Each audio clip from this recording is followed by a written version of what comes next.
Justin and Brian, you guys are the Smash experts. You guys were playing it all weekend. Like, what do you, what do you think? This, I like it better than Mario Galaxy. I didn't think I would like anything on the Wii better than Mario Galaxy. Wow, really? Yeah. This is like 20 years of my gaming life on a DVD. Literally. Yeah.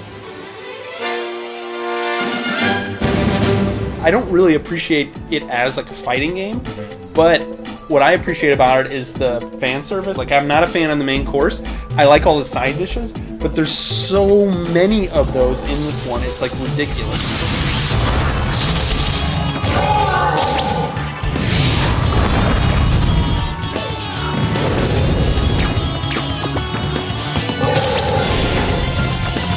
Melee was my first Smash game, and like I was awful at it at the beginning. And the only really way I could get good at it was by playing with friends and having them tell me, you need to do this, this, this, this, and this. But like, with this game, the adventure mode is really, really solid.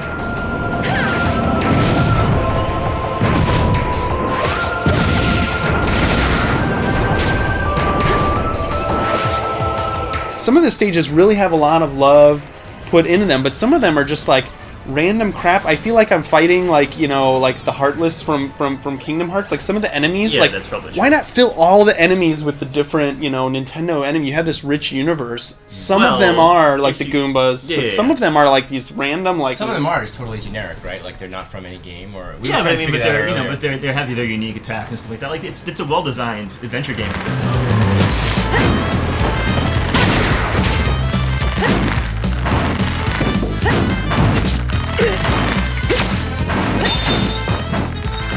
It's weird, like, I go from really liking it to not liking it so much. Like, at times, it feels like bad fan fiction, you know? It's like when you're Fox McCloud fighting like a Pokemon, it's like, wait, what? Why am I doing this again?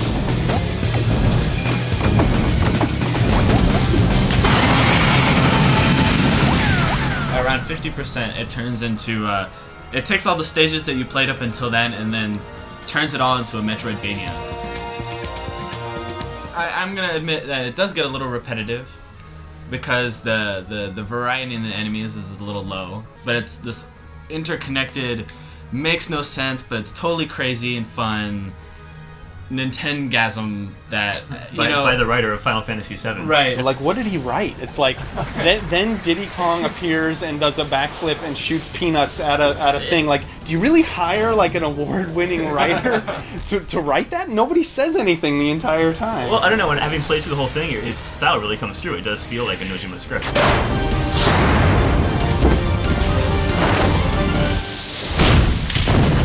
I think you can unlock all the characters and stages in about 10 hours. Yeah. And if you skip all the cutscenes and play it on the easiest setting, you can finish the adventure mode in 5-6 hours.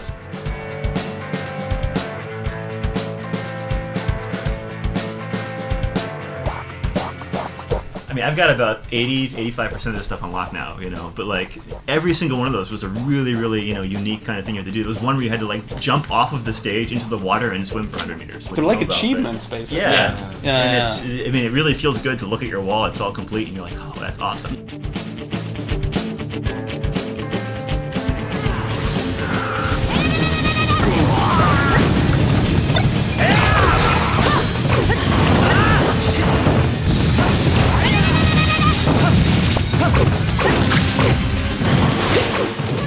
The meat and potatoes of the game is the multiplayer, the fighting game. To me, it seems like it's the same thing, just kind of more of it. Like, I mean, you guys know better. Does it feel very different? The controls are a lot looser, I think, than Melee. Like, you'll definitely find yourself floating around a little bit more. The jumps are a little bit. Well, yeah, I think a lot of the Smash community has been saying the game is slower. Like, back to maybe Nintendo 64 speed.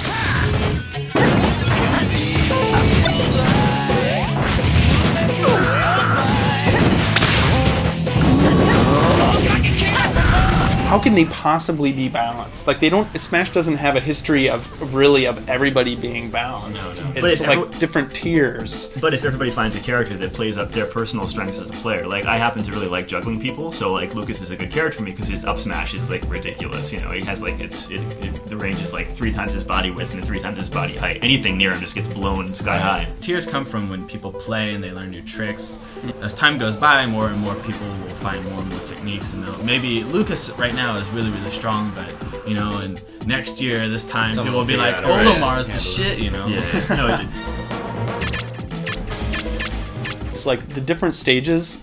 I mean, besides just being really cool, like having electroplankton and being all the Nintendo history involved in them, is how differently like they play.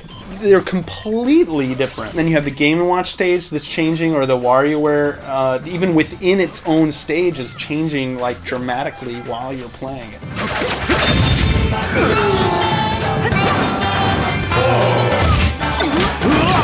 So has every stage you've seen been that dynamic where there's like all sorts of stuff going on?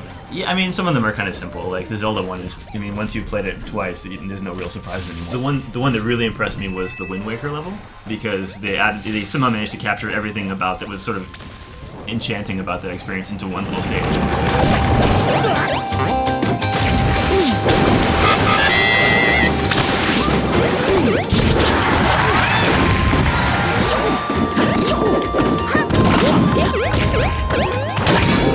I've been playing online, but almost all I've been doing is betting on other people's matches and spectating. I actually love doing that. Yeah, like, it's fun. Yeah, It's fun. and then you even get like bonus prizes and stuff like that. There's like the stuff that I'm addicted to is all the stuff surrounding the game that's not actually the actual real game, which See, just once feels you kind of When you weird. get better at it, though, you're gonna want to play more of the actual game. Right? I Yeah.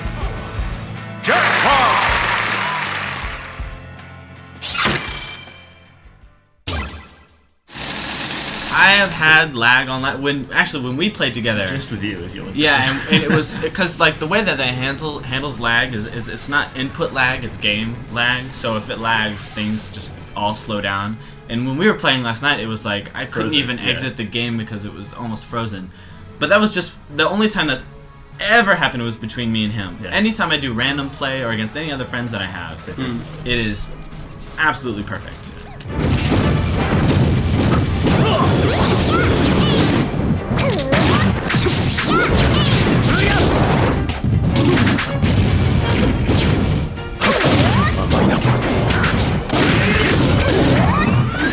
But I was impressed that like even while you're waiting for a match to start, you can you're hitting like a sandbag. It gives you stuff to do. The spectator mode and how you can even bet on spectator matches. Like they thought about it in a different way. For a Wii game to have spectator mode is to me blew me away, because like they never do anything like that. It seems like Sakurai or whoever on that team like actually plays games a lot and knows what people want and knows what they're doing, and therefore this game is like miles ahead of any other Wii game. It's got movie making, it's got screen capping, you can build stages. So here's the question. Like they packed in so much stuff. It's like all Nintendo history. They've thrown in like every character I can possibly think of.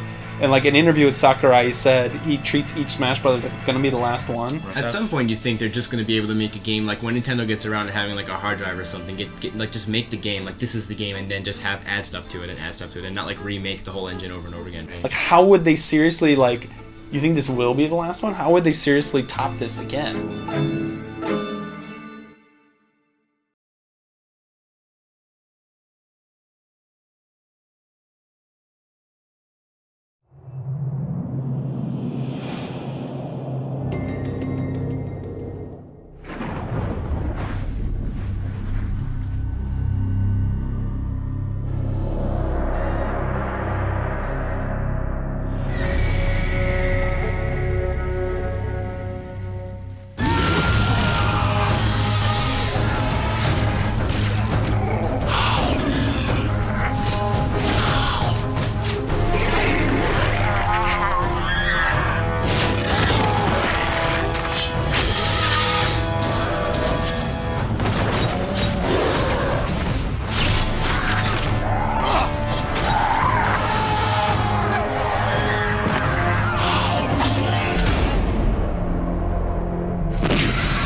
Hey, what's up, Fitch?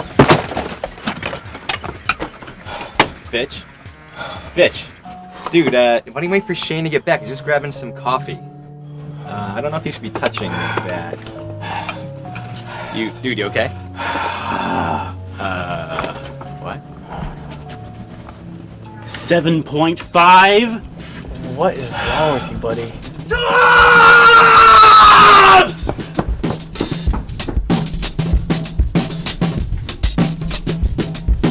That son of a Fitch. Everybody get up, it's time to slam now. We got the real jam going down. Welcome to the Space Jam. Get your chance, do your dance at the Space Jam. Alright. Even start by explaining this game. I mean, You know, it's pretty much just the title. You know, if you could, it's Final Fantasy VI, only with Chuck Barkley. What the hell do you even add to that? Well, you can kind of treat it as like the video game sequel to Space Jam.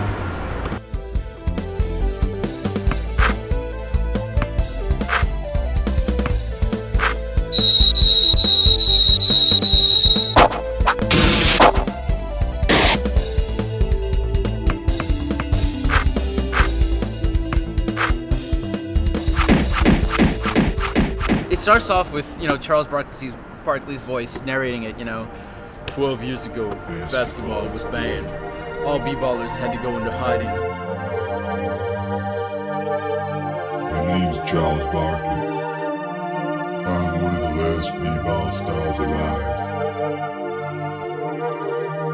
In 2041, basketball was made illegal, and almost all b-ballers were massacred in what is now known as the Great B-Ball. Charles Barkley plays the reluctant anti-hero who apparently 12 years ago blew up Manhattan by Performing a chaos dunk. Yeah, which is equivalent to 150 megaton nuclear bomb. In the story. His chaos dunk. Can it get any more awesome?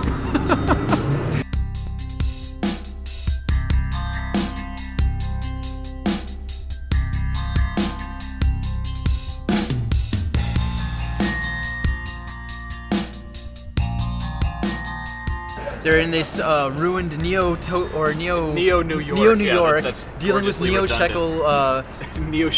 Shekels.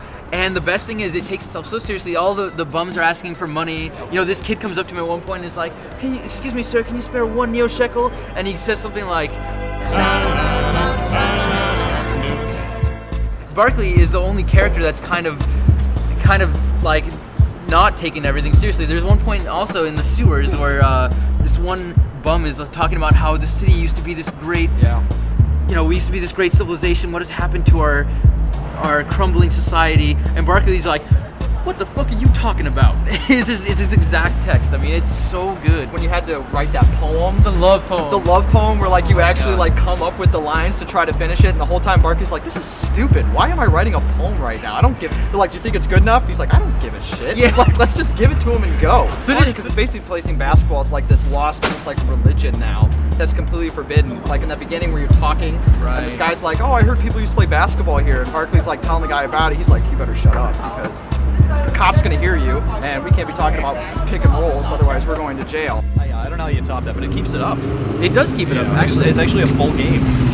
So this is the other thing is they started off as a demo, right, which they distributed, and it was like a half-functional demo. And by what I mean is half-functional, I mean it was equivalent to like a Final Fantasy VI at that point. You know, it was full RPG style. Yeah, It was- I would say it was that far developed, but you know. Right, but it was gameplay-wise, it was like it was fully fleshed out already. I mean, it had menus, it had text, it had a storyline, it had graphics.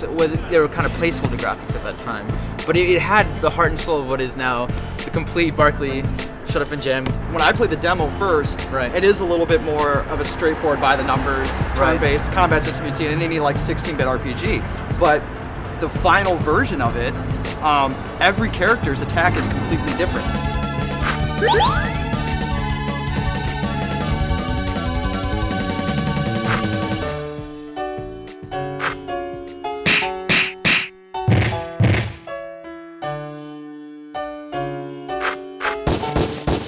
So every mini game, every quick time event, every little like Barkley's moves that were like even in the fight system are all taken of like some cheesy NBA game from back in the day. I mean, his free throws, you actually have to time them like you did a free throw in like NBA Jam, where you actually have to hold the button until he reaches the arc and then let it go for max damage, you know? Or the chest pass is a meter that goes back and forth with a circle in between, and if you time the circle just right, it does max damage on the guy, you know? It's so good. just like NBA in jokes that I'm not gonna fucking get. You might, you know. I mean, I understand that, you know, Jordan is evil secret policeman.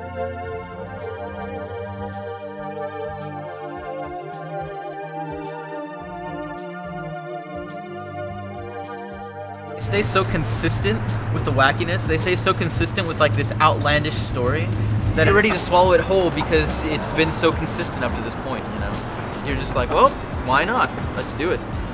So you guys are missing the best part: the save points. What? The save points for the game. Much like the rest of the game is this big parody on Japanese RPGs. Yeah. The save points go off on this diatribe about how American game making is such filth, and they need not but to look to the west or to the east to find the true genius of game making. So the items that you gain and the enemies, and the enemies, enemies, gotta put them together. They all stay really consistent with the world. Yeah, I mean they're all like referees and golems made out of basketballs. And, things like that. And then the items are like, I mean, you have like chubs to cure glaucoma, and alcohol to cure like, you know. Asperger's. Asperger's. You have. Wait, what? Yeah. Asperger's is a status ailment. It's a status ailment which is cured by alcohol in the game. One of the main drawbacks is that it's definitely for the hardcore RPG players. Absolutely. Because it's so traditionally RPG, you know, so traditionally Japanese RPG, where you really actually have to grind in order to do any of the side quests, because the dudes that face you, the basketball monsters and the referees and the zombie, you know, basketball players are it's kind of super high level. It's appealing to a narrow band there, whereas you know, people who play RPGs and people who give a shit about basketball. But honestly, I don't do either, and I'm endlessly entertained so far. True. That's the one thing I wondered too, because when I first played it, I was like, well, what is the audience for this kind of game? Because, you know, it's appealing to the kids who play the hardcore RPGs and people who are basketball enthusiasts. I'm like, I don't usually see those two together, but I think because it's two completely separate things that they found this strange middle ground where I think a lot of different people can enjoy it.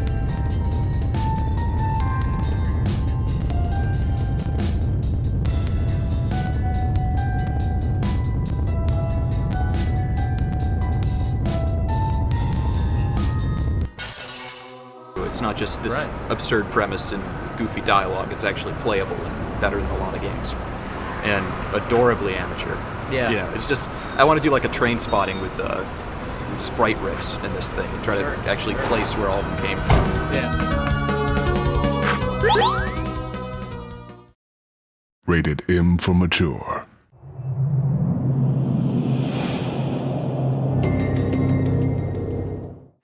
I came to this planet for one reason: vengeance.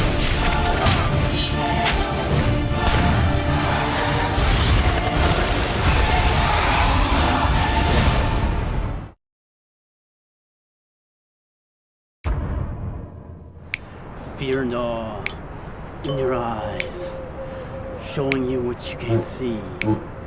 Rising hands in your eyes, or staring down. Bitch. Time. What's going on here, dude? How dare you interrupt my meditation on my ennui? You've really gotten into Lost Odyssey. A lot. Yes, I have. Give me Yes. that.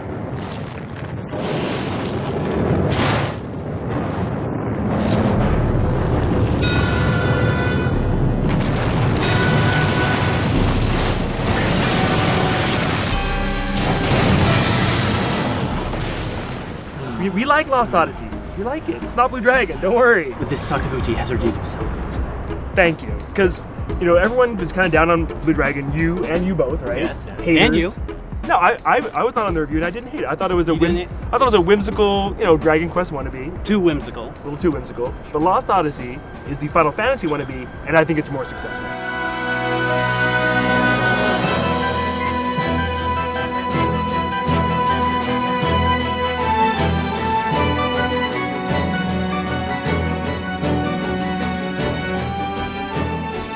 This is kind of like what Sakaguchi would have made if he made Final Fantasy X. Yeah. That's really what this is. And there's a place for this because there are no B tier RPGs on 360 that are like approaching Square Enix quality of production, and this is. It's definitely a jump above like Wild Arms or even Shadow Hearts, which is the series that secretly was made by the developer of this game. This game is made and you up. get some of that Shadow Hearts humor. What's that? You hear that? What? Jensen! That's a harp. Yeah. Queen must be in there, right? I mean, no dude plays a harp. Yeah. Queen.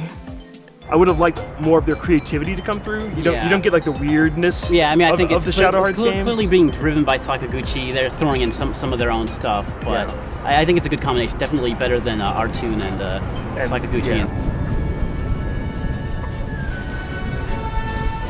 I'm not in love with the character designs. I know he's a talented designer. He did Slam Dunk. Takehiko, in a way, yeah. Right. I think that his designs tend to be a little more mature than the typical manga anime. Hey, you!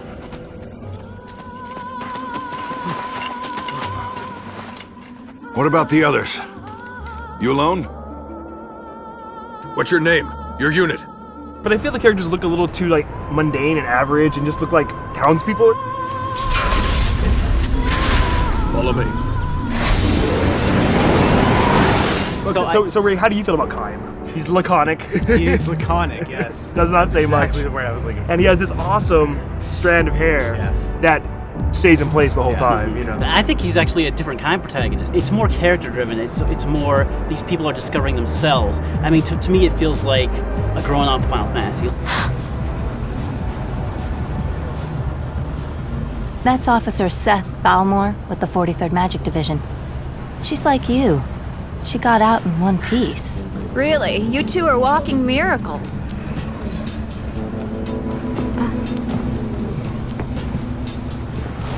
Hey, I felt that way the first disc of the game. It's a very serious tone, and Kaim and the other characters Seth, they're these immortals, and yeah, it's all very serious and dark. You see, the first thing that made me realize that this was not going to be my father's Final Fantasy was when you're first starting on your adventure, and your friend Jansen, he comes out and he's got these three women with him who can only be described as ladies of the evening, whichever parlance you prefer. It is a mature title. Oh, definitely.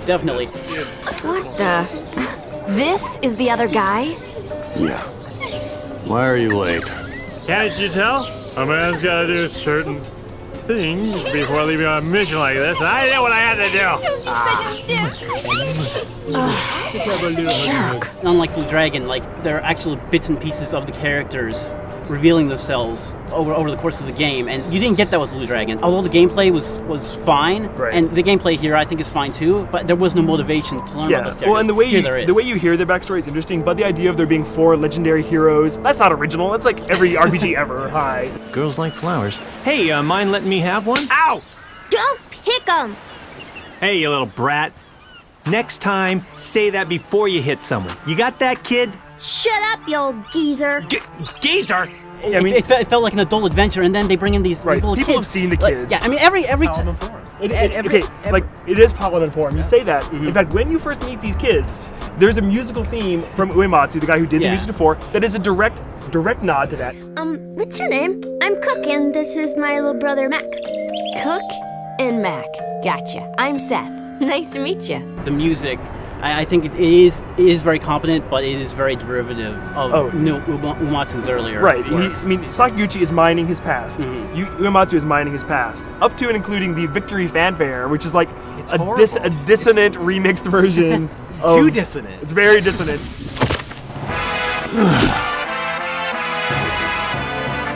It does remind you of Final Fantasy, right? No, it doesn't. It reminds me of Glass. I'd rather it be derivative of Uematsu than Blue Dragon's being derivative of Sugiyama, That's which true. Uematsu did. Like in Final Fantasy 7, 8, there's melodies that you hear again and again. You don't really get that. There's not really a theme. There's not really a melody that's really sticking with me yet.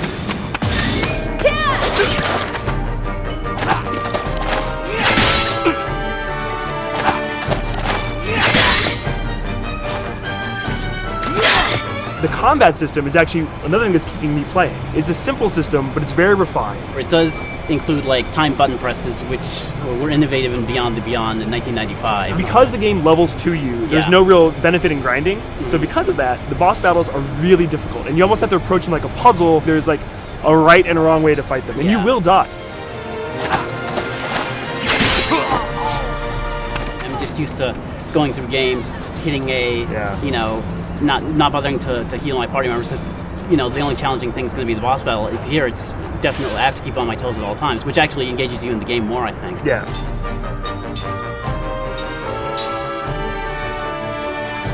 Okay. But I do like the combat. My only problem is the loading times before and after combat are unfucking believable.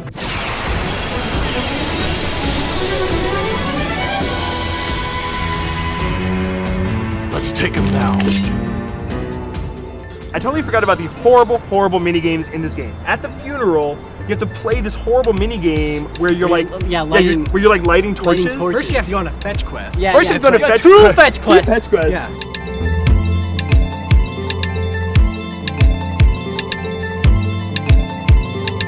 Yeah, during the incredibly stressful funeral, I was like not doing it correctly. I almost called you. I didn't know what to do. Yeah. No, it was like 3 a.m. I was like, what the fuck? Same here. And I'm like, seriously, game?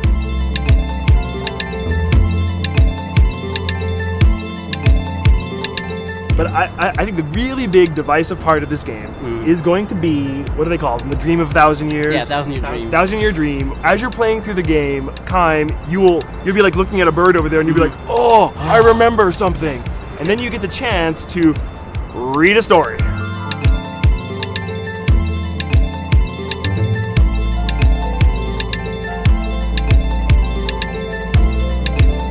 Whoop-de-fucking-do, I can read a story, great. Now, I considered majoring in creative writing, so this is sort of up my alley. Not only do I like reading, but I also enjoy the works of this translator, Jay Rubin. He's Murakami Haruki's translator. He's a very talented translator. You know, some of them are really, really interesting and they're all well translated. Definitely. However, it's a misuse of the medium. You know, if I sell you a game and I pack a novel in with it, does that make the game better? No. You can't come up with any other way of presenting these stories to me. No way to make it interactive, no way to show them to me visually. You have me read, It requires you to be more introspective about Kaim's past experiences. I think it brings you closer to Kaim, frankly. I agree, and I do think it really fleshes out the characters, but I feel like it's just like this separate world, and like that never enters into the game. Back when I was playing Xenosaga, I felt silly as I set the controller down to watch a 45-minute cutscene, and I feel even sillier reading short stories on my screen on my expensive next-generation console.